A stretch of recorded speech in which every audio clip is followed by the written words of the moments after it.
नमस्कार. मी कधी कविता करते.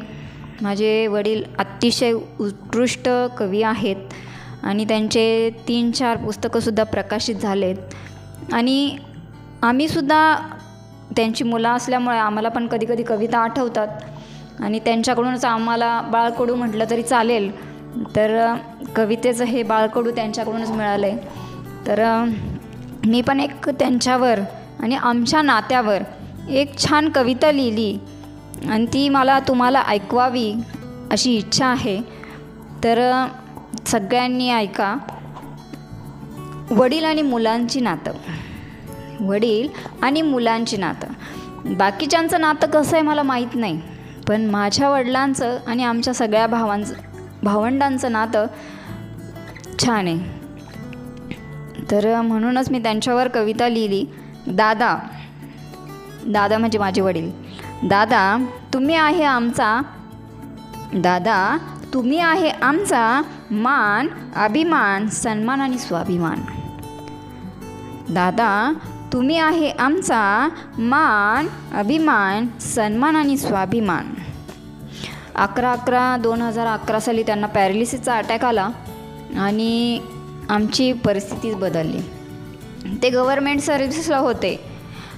म्हणजे ते ज्यावेळेस नीट होते त्यावेळेस मी जॉब करायचे आणि शिक्षण पण घ्यायचे, पण मला बँकेमध्ये गरम टिफिन असायचा आणि ते आजारी पडले आणि आमची सगळी परिस्थितीच बदलली.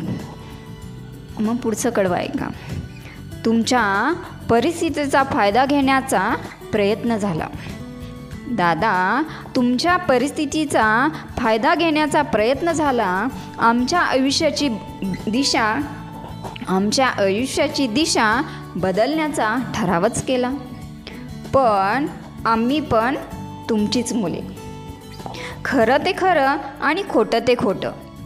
त्यामुळे दादा चिंता नसावी, शेवटी आम्ही तुमचीच मुलं.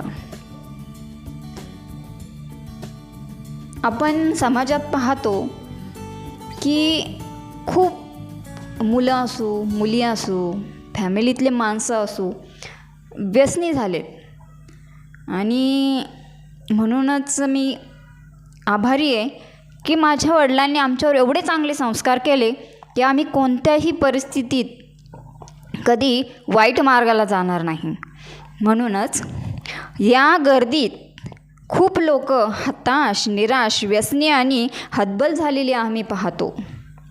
या गर्दीत खूप लोक हताश, निराश, व्यसनी झालेली आम्ही पाहतो. पण दादा कधी आम्ही हरणार नाही. आमचा खरेपणा सिद्ध करण्यासाठी झुकणार नाही. वाईट मार्ग म्हणजे व्यसन, निराशा, हताशपणा आमच्याजवळ फिरकणारही नाही. त्यामुळे दादा चिंता नसावी, शेवटी आम्ही तुमचीच मुलं. मग आम्हाला ह्या मार्गावर नेण्यासाठी आमचे दादा आणि मम्मी सगळ्यात महत्त्वाचे आहे. जर त्यांनी आमच्यावर चांगले संस्कार केले नसते तर आम्हाला माहीतही नाही आम्ही कुठे असतो. म्हणून या मार्गावर जाण्यास तुम्ही तर शिकवलं. दादा आमच्या मुलांसमोर आम्ही बाबांचे गोडवे तर नक्कीच गाऊ. दादा आमच्या मुलांसमोर बाबांचे गोडवे नक्कीच गाऊ. चिंता नसावी दादा, शेवटी आम्ही तुमचीच मुलं. वडिलांचा आत्ता 21 जूनला बड्डे होऊन गेला. दादा तुम्हाला उदंड आयुष्य लाभो हीच ईश्वरचरणी प्रार्थना. मम्मीचे 15 वर्षाचे तप आणि तुमची जिद्द.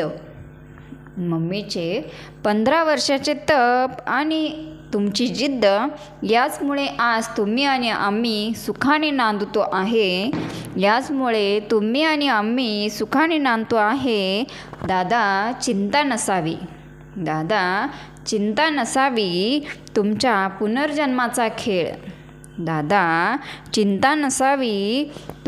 पुनर्जन्माचा खेळ असा अविरत चालू राहणार हीच ईश्वरचरणी प्रार्थना.